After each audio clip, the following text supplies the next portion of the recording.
buenos días. Buenos días, doctor. ¿Cómo está? Buenos días. Excelente. Bien, hoy tenemos el tercer encuentro síncrono, tercer y último encuentro de esta asignatura. Y bueno, vamos a conversar algunas cositas sobre las actividades evaluativas. Primero, antes que nada, es lo que yo considero. Y luego, pues, trabajamos la actividad del día de hoy, que es sobre un filósofo específico, eh, y, eh, y bueno, revisamos esa situación. Yo estuve revisando las dos primeras actividades, la tercera no la he revisado, pero las dos primeras actividades pude observar inicialmente varias situaciones que no se cumplían con lo que se pide, ¿no? Eh, Inicialmente veía el ensayo, sí, que era muy común, que el ensayo era extremadamente corto, pero cuando hablo de extremadamente corto es de esa manera, extremadamente corto.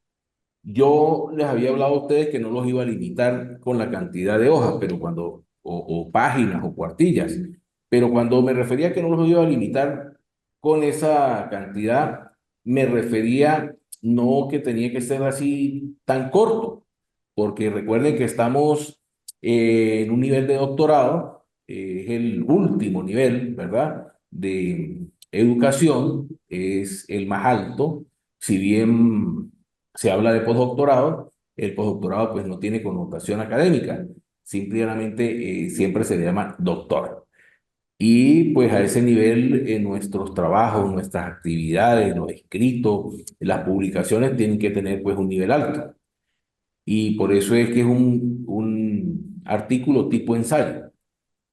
Entonces, extremadamente corto. En oportunidades, una página, y eso es muy poco. ¿Sí? Les indiqué que, por ejemplo, la introducción es una página. Entonces, si la introducción es una página, imagínense ustedes, no puede ser una página el contenido, ¿no? O el cuerpo, o el desarrollo.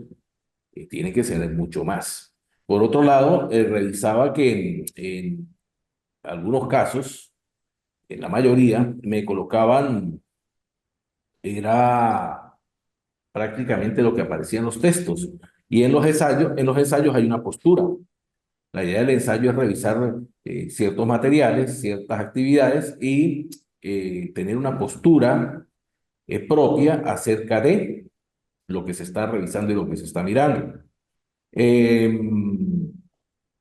a veces, pues bueno, uno piensa, considera, asume que a este nivel pues ya conocemos todas esas cosas, ¿no? Pues ya hemos pasado por una maestría o mínimo una especialización.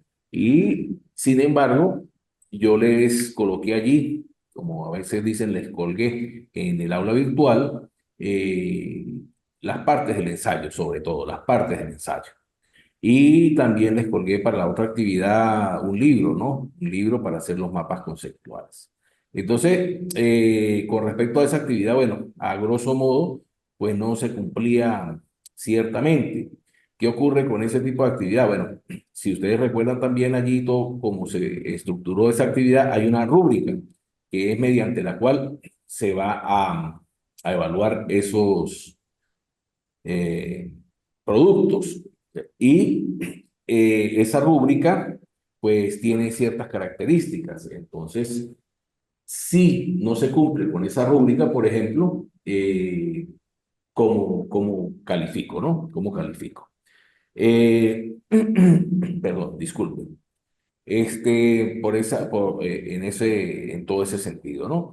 En la segunda actividad estoy recordando porque, pues, como son varios trabajos, pues se hace difícil, ¿no? Recordar exactamente cada uno, ¿no? Entonces yo hablo a grosso modo. En la mayoría de los casos no realizaron un mapa. Tenía que ver con un mapa conceptual la segunda actividad. Sí, sí, no, si estoy diciendo algo que está fuera de contexto, por favor me lo dicen, ¿no? Porque a veces, pues, como yo doy varias asignaturas, no solo acá, y no solo a nivel de doctorado, sino de maestría, pues a veces se me cruzan los cables con las actividades, ¿correcto? Este, pero la actividad tenía que ver con un mapa. Un mapa, no, unos mapas conceptuales, tres específicamente, creo que eran sobre eh, eh, la epistemología, pues sobre los modelos epistémicos, ¿no? ¿Y qué ocurre? Que no cumplen con la característica de mapa. Por lo menos el mapa sí, pero el mapa conceptual no. Y los mapas, tanto conceptuales como mentales, como semánticos, entre otros, cada uno tiene sus características propias y principales. Y el mapa conceptual específicamente eh, tiene sus características. Entonces, pues no cumplían con esas características. Y no cumplen, no porque yo lo diga, ¿sí? Porque a veces es que el profesor, que dice que así no es, entonces que tienen que ir como dice el profesor. No, no, no. El mapa conceptual es una herramienta que ideó un autor y lo ideó de una manera. Y así fue como él lo estableció. Y pues tenemos que acogernos a esa postura del autor, ¿sí? Al igual que el mapa mental, también, igual que el mapa semántico, entre otros, ¿correcto? Y por eso yo les colocaba allí en la plataforma un texto, un libro, que les decía que no solo les va a servir para realizar las actividades que tenemos en esta asignatura, sino que les va a servir tanto para organizar otras actividades como para su vida profesional. Considero, creo que cada uno de ustedes pues también dictan clases y ese texto dice el mapa conceptual, mapa mental y otras formas de organizar el conocimiento. También allí en el escrito que les colocaba en la plataforma, en el aula virtual, que lo hice individual a cada uno, les envié las consideraciones individuales a cada uno. Les decía, pues que, bueno, la idea principal era corregir eso, ¿no? Corregirlo. De por sí, si ustedes revisan la plataforma, no hay ninguna evaluación. ¿Y por qué no existe ninguna evaluación allí? Bueno, porque yo extendí el tiempo para que corrigieran eso. Es decir, lo tomé como una primera aproximación de las actividades y la idea es que se corrija y se mejore, y se mejore. Y al mejorar, pues no solo vamos a mejorar la nota, considero que vamos a mejorar el aprendizaje y el conocimiento de la asignatura como tal. Bueno, eso con respecto a las dos actividades. La tercera actividad sí, no la he revisado. Entonces, me voy a tomar un tiempito para que ustedes me comenten acerca de las actividades, si ya las corrigieron y las volvieron a subir, si no lo han hecho. Me preguntaba uno de ustedes y yo le decía que hasta el jueves les iba a dar oportunidad, el jueves pasado. Pero bueno, esta clase fue corrida por algunas situaciones, ¿no? De aquí del país que han sucedido. Entonces tenemos esta clase el día de hoy que yo estaba planificada para el sábado anterior. Entonces, cuéntenme, no sé, en el orden que ustedes consideren, van activando su micrófono, me comentan cómo van con esas actividades. Sí, doctor, gracias por su intervención. En mi caso, envié las actividades. Obviamente, como usted dice, no tenemos una estructura en función, he leído los textos, guía, y en este caso, pues no se ha tenido una revisión. No encuentro ni en el correo ni en la plataforma alguna revisión, en este caso por parte del tutor. No sé, eso sería mi caso. En mi Robert, caso, ¿eres tú, no no, tengo Robert? tampoco ninguna retroalimentación, ningún comentario, nada. Eh, Y ajá, yo también leí la parte de los mapas, también lo leí, pero en general lo que se presenta en clase tampoco, porque dice que es un tipo de organizador jerárquico. en muchos de esos casos está en el centro la idea y se viene dispersando. Entonces, hay que también, por ejemplo, creo que una comunicación más efectiva creo que hubiese minimizado esta situación. Bien, sigo escuchando. Buenos días. Buenos días. Sí, yo revisé la plataforma como tal y coincido con el primer compañero, no hay ninguna observación. Incluso a mí me aparece sin calificar en la plataforma. Eso por un lado. Y bueno, por otro lado estuve contactándome creo que con el señor coordinador y en esta semana me pudo facilitar la cuestión de las líneas de investigación como tal del instituto. Entonces yo había enviado ya una tarea, la tarea 3 que era justamente sobre el avance o cuestiones del tema de tesis.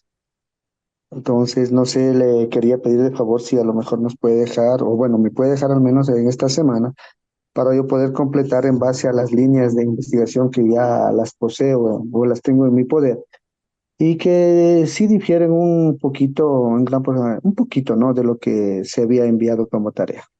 Esa es mi cuestión personal, doctor. ¿Cómo no? Me habla aquí en Franklin, ¿no? ¿Me habló Franklin? Sí, Franklin Coronel. Ok, bien. Sí, también esta semana yo me intenté comunicar con usted, pero me imagino que hubo una cuestión de conexión.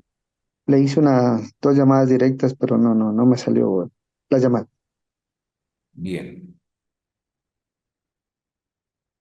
¿Y Paul Guerrero, qué me dice? Hola, buenos días. Bueno, en mi caso yo le envié, todo está actualizado, digamos así, ampliando un poco más del primer artículo. En el segundo, pues aumentando también algunas capas a los mapas conceptuales. Y en el tercero, bueno, también está entregado en la plataforma. Yo le quería preguntar algo Sí. sobre el tema de tesis y el currículum.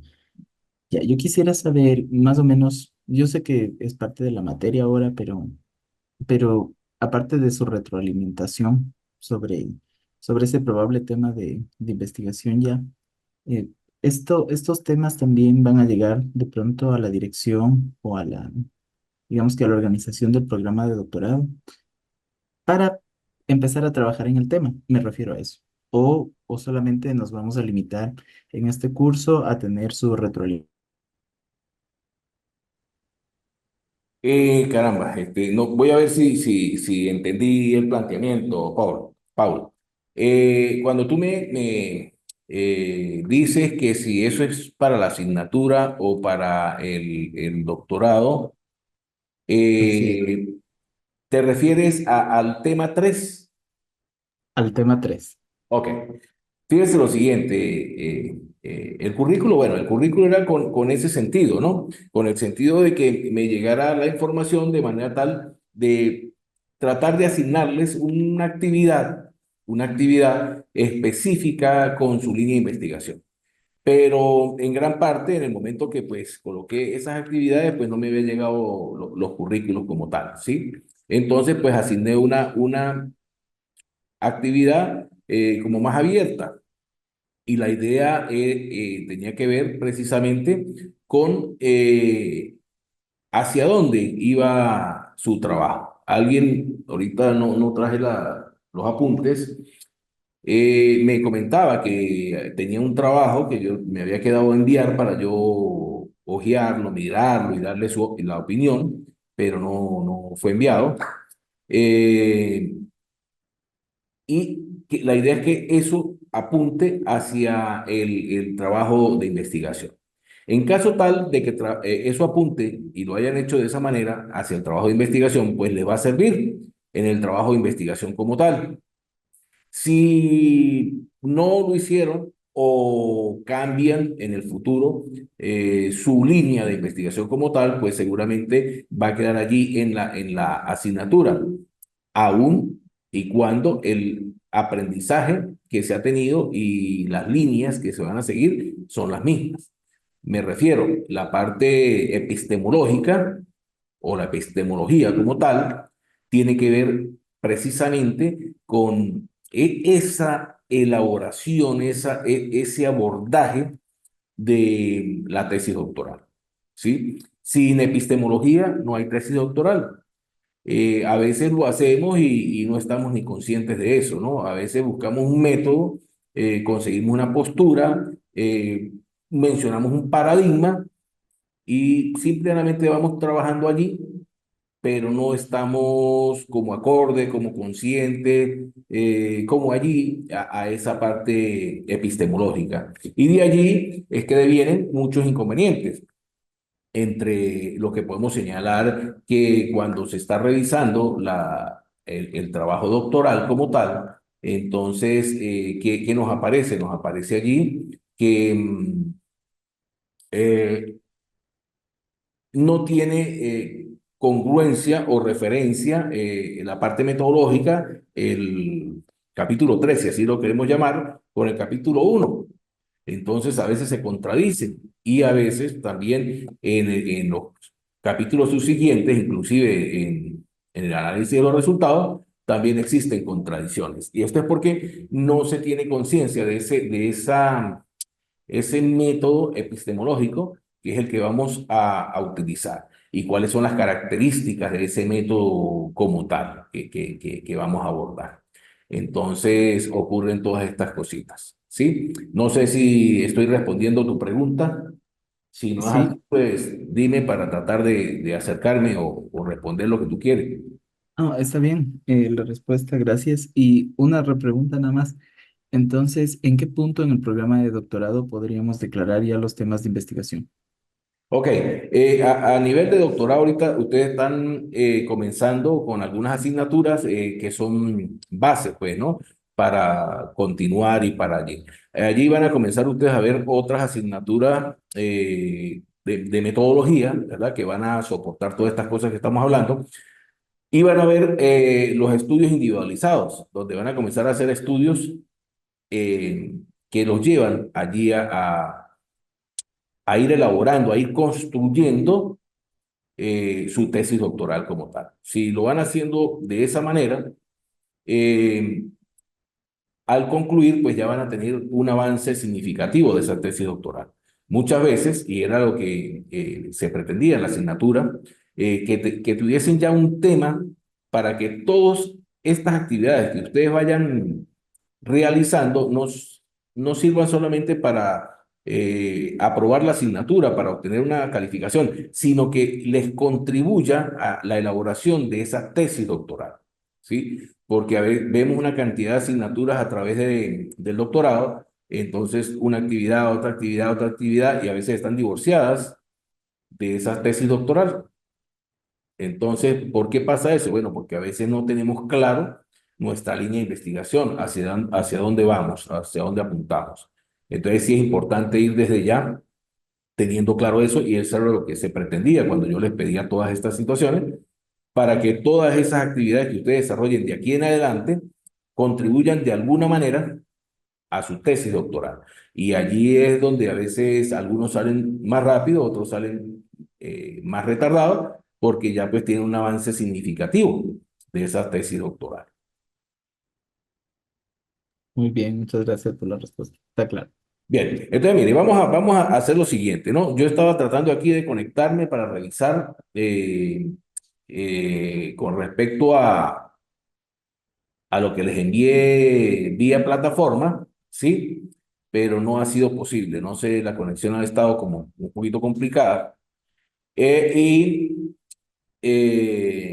Porque yo a cada uno le escribí personalmente, y eso ocurrió hace más de 2 semanas, mucho más de 2 semanas.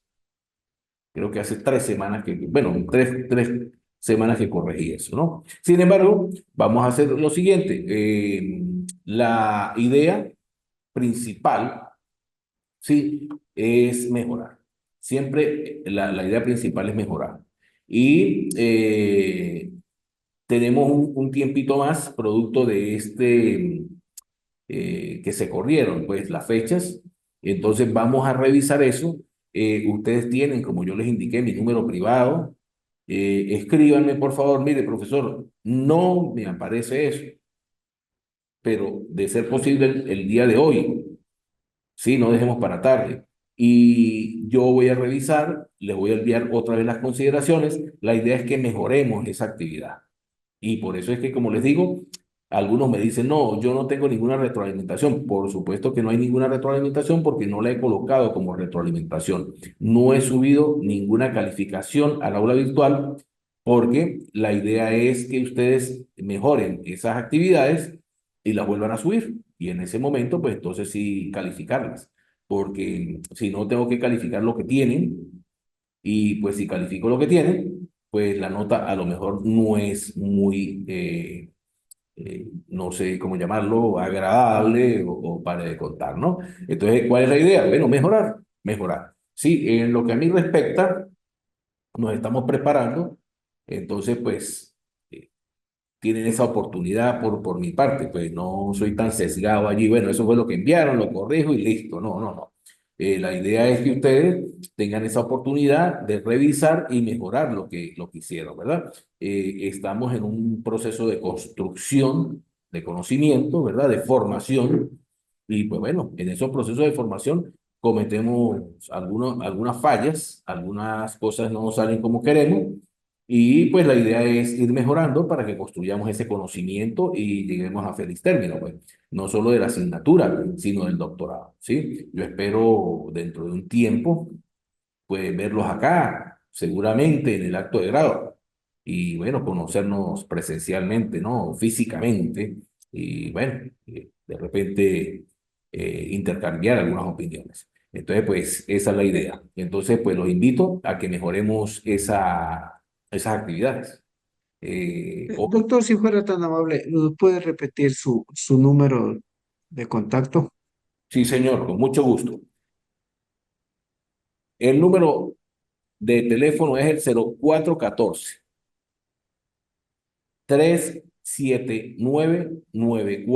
0414-379-9455. Repito,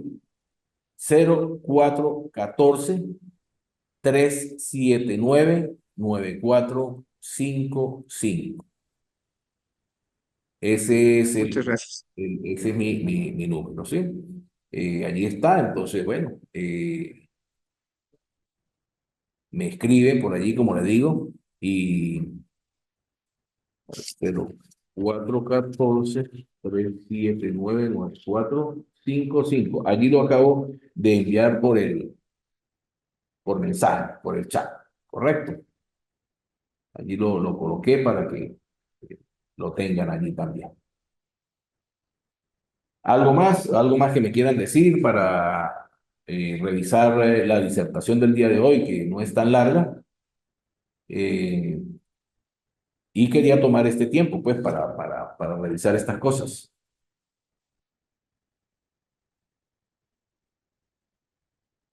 Aprovechemos el día de hoy que estamos, que tenemos un tiempito más, pues, por así decirlo.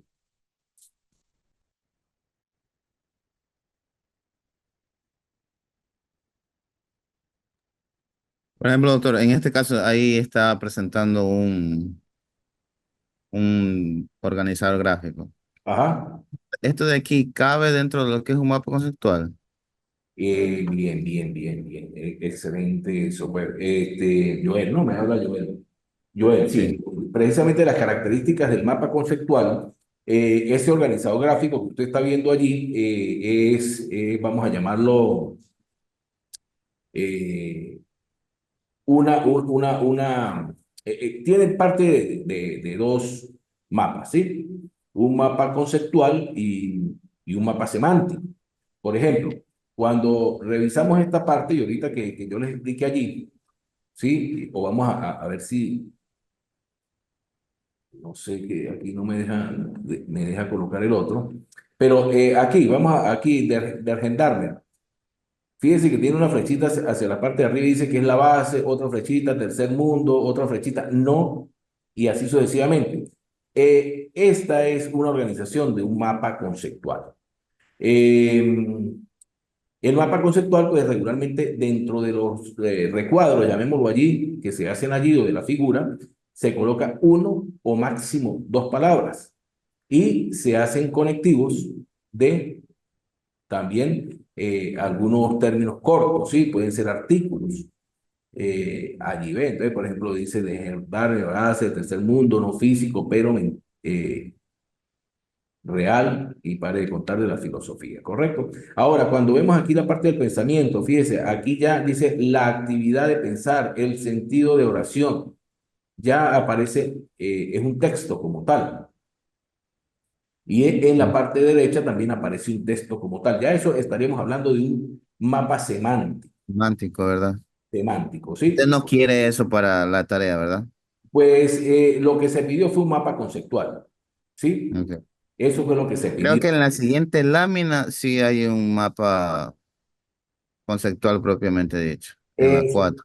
Eso es correctamente. Eso es correctamente. Y hay un mapa conceptual propiamente dicho. Y de allí el texto, ese texto que yo les envié tiene, bueno, una cantidad, ¿sí? Tiene diagramas de flujo, tiene una cantidad de cosas que nos orientan en ese sentido, en ese sentido. Y bueno, pues la idea principal es esa, ajá, este que usted me dice, eso lo vamos a desarrollar ahorita. Sí, precisamente lo que tú dices, eso sí es un mapa conceptual como tal, ¿correcto? Este que tenemos acá. Ese es un mapa conceptual, Y ¿sí? entonces, más que todo sería, pero por ejemplo, en esos niveles ahí tiene como 7 niveles, ¿estaría propicio para la tarea o quiere mucho más? Sí, recuerda, usted puede guiar cuando vimos los modelos epistemológicos, que yo les presenté en 7, creo, 7 modelos epistemológicos, que fue la clase anterior, el encuentro síncrono anterior. Allí él está allí en la plataforma, puedes revisar esa clase y allí está precisamente esos mapas conceptuales. Pero yo, o sea, yo ahí lo veo como un poco más de, porque parte de en medio la idea y se va ramificando hacia los extremos, como un mapa mental lo veo un poco, porque aquí supuestamente en la bibliografía que nos envió parte desde arriba y se va a forma jerárquica subdividiendo y tiene que ir No, así por niveles. fíjese, el mapa conceptual puede partir del centro y se ramifica, ¿sí? O puede partir de arriba y se va y va ramificándose. No tiene que ser jerárquico como tal, ¿no? Sin embargo, ¿qué ocurre? Ese es el mapa conceptual. El mapa mental involucra obligatoriamente y necesariamente dibujos, figuras, fotografías para que sea mapa mental, ¿sí? Donde se trata de dar la idea mediante una figura, el mapa mental. Entonces el mapa mental recoge parte del mapa conceptual y lo complementa con imágenes y de allí es que cambia lo conceptual por lo mental. Y cuando hablamos de conceptual es porque es precisamente conceptos como tal que pretendemos ir construyendo de esa manera. Si usted, ahorita vamos a revisar esta parte que, como les digo, es corta, y estos mapas que les voy a presentar, entonces son cortos, entonces, ¿qué hacemos? Construimos un concepto a partir de un mapa. Y en gran parte de las oportunidades, vamos a decir, en un 90% es más fácil recordarlo, más fácil revisar, que a veces escribirlo y como quien dice, caletearlo, ¿no? Caletearlo, aprendernos de calete. Entonces, esta es una forma más fácil. Y se ve, bueno, es lo que yo he revisado, he mirado, lo que me ha dado bastantes resultados, no solo para la explicación, sino para mí mismo. Cuando yo quiero abordar algún contenido nuevo, lo hago de esta manera y para mí la comprensión es mucho mejor, ¿sí? Sin embargo, hay otras estrategias. Pero ¿por qué no les envío un mapa mental?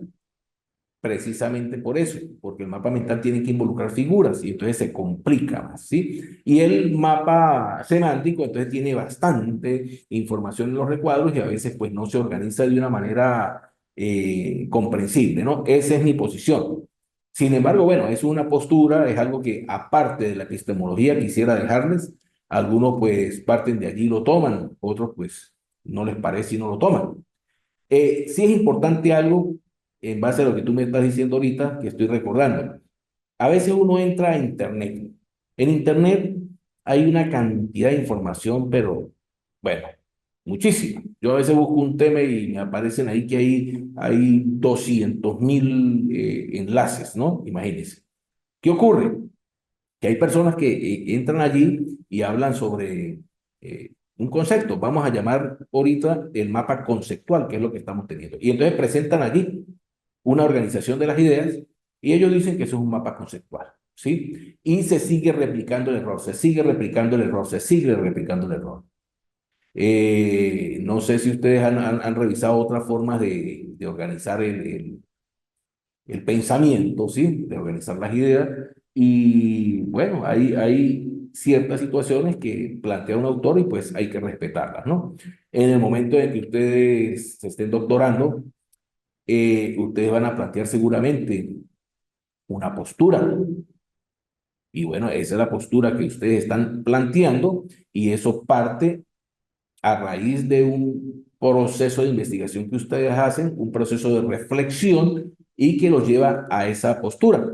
Por lo tanto, hay que respetarla. ¿Yo qué podría hacer? Pues tomar una postura de esas, tomar lo que me sirve, modificarlo, pero entonces ya tendría que colocarle otro nombre. Ya no sería, en nuestro caso, un mapa conceptual, sino ya lo llamaría de otra manera, ¿sí? De por sí, la persona que hizo el mapa mental, pues tomó el mapa conceptual, lo modificó y le cambió el nombre. Ahora se llama mapa, pero mental.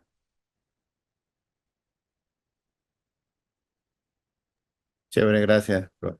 De todas maneras, como le digo, vamos a tener la oportunidad de mejorar eso, ¿sí? Lo que pasa es que sí tenemos que hacerlo en el transcurso de la semana para yo chequear y cualquier cosita, pues estar en contacto, ¿no? Pero como ustedes ya tienen una base de todo eso, pues ya el tiempo que van a ocupar es menor, ¿correcto?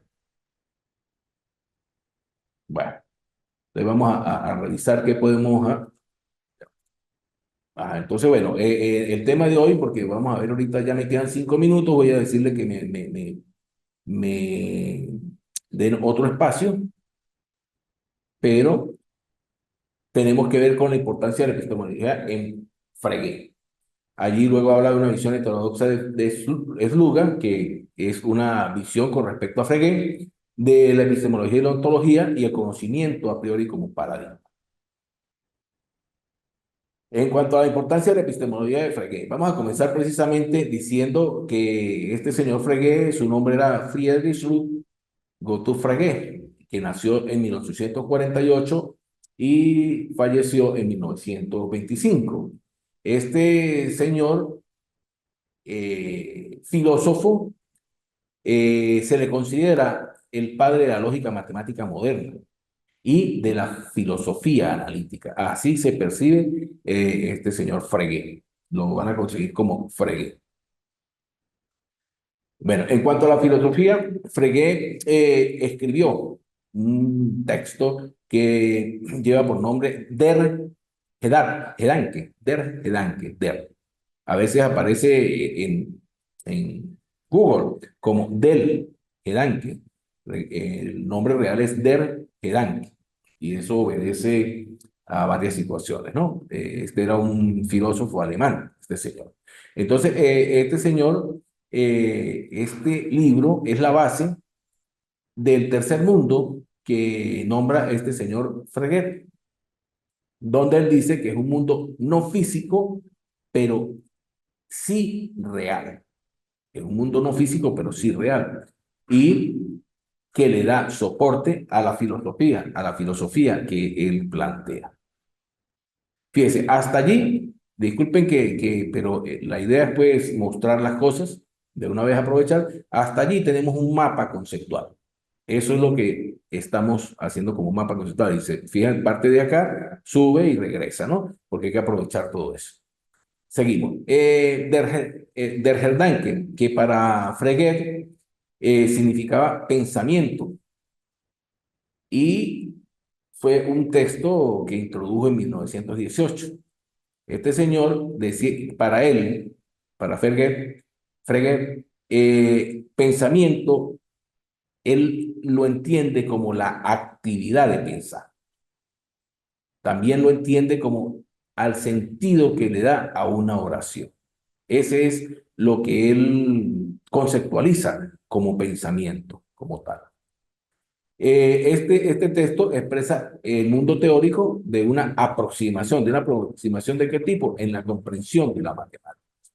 Este señor, este filósofo, se dedicó a generar epistemología en la matemática como tal, ¿sí? Bueno, él fue considerado a base de eso como platónico, ¿sí? Como de los platonistas como tal. En cuanto, en su texto, Grundranje y la epistemología, me disculpan un poco la pronunciación, pero son nombres alemanes, él se refirió a la conceptografía, y esta conceptografía fue escrita como un medio para evitar malentendidos con otros y a la vez para evitar fallas en el pensamiento propio. Según él, ambos defectos tienen su origen en la imperfección del lenguaje, ¿sí? Para este señor, pues había imperfección en el lenguaje que, pues, trae como consecuencia errores en la investigación y el pensamiento como tal. Sobre la utilización científica de una conceptografía, la cual fue pensada en 1882, Frege dice que en su Grundagle señaló la misma motivación en relación a los fundamentos de la matemática. Él se centraba específicamente en la matemática y decía que es insoslayable el requerimiento de evitar todo salto en las deducciones. Que cumplir esto es difícil, por supuesto. Lo muestra la duración de un proceso que ha de realizarse paso a paso. Cada prueba, aunque solo sea algo complicada, amenaza con tomar una dimensión exorbitante.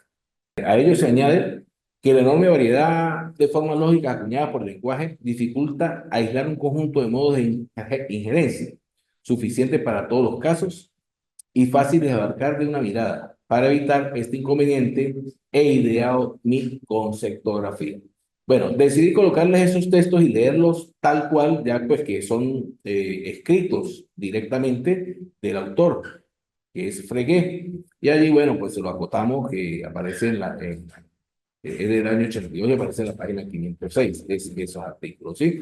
Como ustedes ven, bueno, Frege se centraba mucho y ya vamos a ver ahorita en relación a la parte epistemológica, ¿sí? Y decía, bueno, la imperfección del lenguaje que existe también, que a veces, dice aquí, es insoslayable el requerimiento de evitar todo salto en las deducciones. Muchas veces, por hacer las cosas más rápido, pues saltamos cosas que son importantes y que revisten mucha importancia a veces en la investigación, ¿sí? Gendarme y la epistemología. Entonces, fíjese que para Gendarme, la discusión sobre los pensamientos pone de manifiesto la relación que existe o la relación íntima que existe entre la ontología y la epistemología. Este señor Frege manifestaba que la epistemología estaba ligada íntimamente con la ontología, que debían darse los dos mutuamente. Y eso era porque, bueno, más adelante vamos a ver lo que opinaban otros autores. Él, pues, prácticamente niega en parte esa ontología, ¿sí? El conocimiento, en cuanto al conocimiento, para Frege, por supuesto, que es el autor que estamos manejando, no depende de las ideas o de tener ideas, ¿sí? Ese no es el conocimiento para él como tal.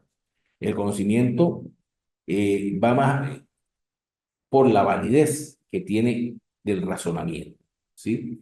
El conocimiento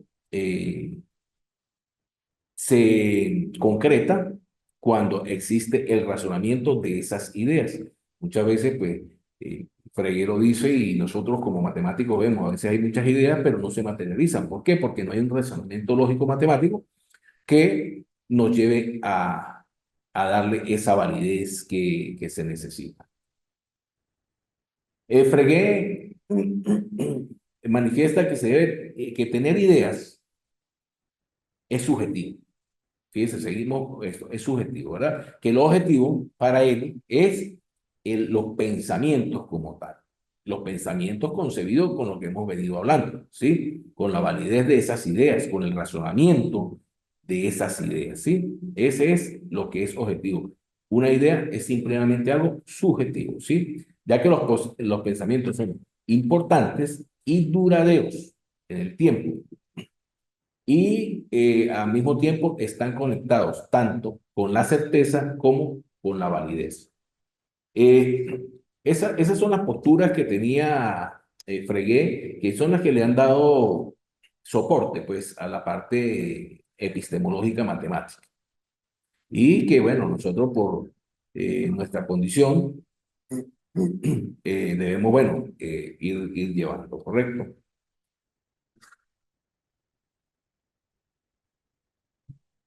Vamos a ver una visión heterodoxa de Sluga. Sluga, bueno, fue un autor que en realidad su nombre era Hans de Sluga. Ah, caramba, disculpe. Lo anterior, como lo habíamos dicho, vamos atrás nuevamente. Estos son varios mapas conceptuales, ¿sí? Varios mapas conceptuales. Por allí hablamos de forma jerárquica. Bueno, de repente no hay forma jerárquica, sino que van desde una palabra a otra. ¿Ve? Por ejemplo, si hablamos de jerarquía, discusión no tiene más jerarquía que pensamiento, simplemente que la discusión sobre los pensamientos es un orden semántico, un hilo semántico allí. Pero estos son muestras de mapas conceptuales y también los que les hablé que vimos en el encuentro 2. Bueno, me disculpan, pero se me fue. Entonces, una visión heterodoxa de Sluga. Este señor Sluga, Hans de Sluga, hacía pues una postura, revisaba, estudió las teorías de este señor, ¿no? De este filósofo alemán, Frege. Entonces, él manifestaba para Zugla que el verdadero enemigo de Frege no era el idealismo, sino en general lo que se podía llamar escepticismo positivista. Por otro lado, él manifestaba que Frege criticaba al empirismo y para ello utilizaba métodos cantesianos. Cantesianos tienen que ver con Kant. Según Sluga, la palanca argumentativa es la de hacer desaparecer prácticamente la ontología en Frege y dotar a todas las consideraciones fregeanas, así se le llamó al movimiento de Frege, adecuadamente de un carácter epistemológico. Su línea de argumentación, como señala Currier, está referida al sentido general de la filosofía de Frege. Se lo dije hace un momento, aquí el lugar manifiesta que Frege pues no comulgaba mucho con la ontología y pues quería, como quien dice, hacer desaparecer del todo la ontología, pero realmente pues él lo plantea de otra manera, donde dice que van de la mano los dos y por eso es que le daba esa fuerza a la parte epistemológica. Es Luga manifiesta que la filosofía de Frege no es un cuerpo teórico axiomático, mediante axiomas, homogéneo y coherente en todas sus partes. Es más bien una resultante de premisas, métodos y actitudes teóricas, en algunas para encontrarnos la influencia de Kant, en otras no. La parte central de los trabajos de Frege reside precisamente en desterrar la intuición kantiana de la aritmética y demostrar la analicidad de la misma. Entonces, allí pues lo está revisando. Un cuerpo teórico, axiomático, homogéneo y coherente en todas sus partes. Y dice que es más bien la resultado de las premisas, métodos y actitudes teóricas. Regularmente en matemáticas se acostumbra a hacer tesis doctorales, ¿sí? No solo en matemáticas, sino en las ciencias puras, ¿sí? En matemática pura, en física pura, en química pura, en todas estas asignaturas, y no van de la mano con esta metodología que estamos acostumbrados nosotros a desarrollar, ¿sí? Y de allí esa parte donde dice Frege que no es un cuerpo teórico, axiomático, homogéneo y coherente en todas sus partes, sino que más bien resultante de premisas de métodos, que es lo que estamos revisando, y de actitudes teóricas. Entonces, este señor Freguet nos abre ese camino en la matemática y en este doctorado que están desarrollando ustedes, pues fíjese, es este señor quien nos permite, ¿no? Llevarnos más a inclinarnos más a este modelo metodológico que estamos desarrollando o utilizando, ¿sí? Conocimiento a prueba del paradigma, también me permití escribirles algunas cosas de allí y dicen, según este señor Freguet, recuerde que estamos trabajando con Freguet, dice, la mente produce conocimiento verdadero, es decir, genera verdades, independientes o no del tiempo. Esto se realiza ya sea por vía de la intuición pura, del oscuro develar conceptual, o por vía de la reducción lógica. Allí hay unos puntos suspensivos porque sigue el texto, hasta las leyes más profundas de la razón. Según él, dice que sea cual sea la fuente epistémica escogida, ¿sí? Bien sea esta que estamos planteando o cualquier otra. La premisa es la posibilidad de lo a priori en el conocimiento. Esto constituye la parte medular del paradigma racionalista en torno a la verdad, considerada como cerrada en sí misma y no como un proceso continuo, polifacético, siempre inacabado y aproximativo. En parte a veces hacemos eso, ¿no? En matemáticas, en la ciencia pura, ir a aproximar mucho. Me he permitido, como le digo, si ustedes han revisado las otras dos encuentros, pues no acostumbro mucho a colocar textos de esta manera, pero son textos que es necesario hacerlo producto de lo teórico que son todos estos temas, ¿no? Y por otro lado, pues son tomados directamente de las consideraciones de los autores. Finalmente, en este tema, dice que Freguet no se afirma una concatenación de las matemáticas con las ciencias naturales, fíjese, y la realidad material. No hay una concatenación entre, siempre que hablamos de matemáticas, la relacionamos con las ciencias naturales como tal. No se sostiene como contenido central de la naturaleza de las matemáticas las aplicaciones en ciencia, técnicas, entre otros. En Freguet se apuntala a lo a priori y lo deductivo, axiomático y formal. Como ya lo hemos mencionado, el logicismo de Freguet se desarrolla sobre la base de una actitud platonista, lo dije al principio. Él era considerado platonista, radical, en casi todos sus aspectos. Este platonismo aparece íntimamente ligado al racionalismo. En algunos racionalistas no encontramos un platonismo muy radical, a veces no aparece del todo, pero en el caso de Freguet se trata de dos posiciones intelectuales que se refuerzan mutuamente. Esta fusión recíproca condicionada es un nudo central en la filosofía de las matemáticas. Por supuesto, en la filosofía de las matemáticas de nuestro autor Freguet, ¿sí? Él era muy radical en cuanto al platonismo y si ustedes revisan otras posturas, pues se van a dar cuenta que no son tan radicales. Es importante recordar los paradigmas que nosotros revisamos y yo les decía que existían tres paradigmas. Por allí hay un cuarto paradigma que está en boga, no termina mucho, bueno, a mi juicio y a mi persona de convencerme, pero primero está el paradigma positivista, ¿verdad? Que es por el que nos vamos nosotros a las ciencias puras siempre. Está el hermenéutico, o fenomenologista, y finalmente, pues bueno, el,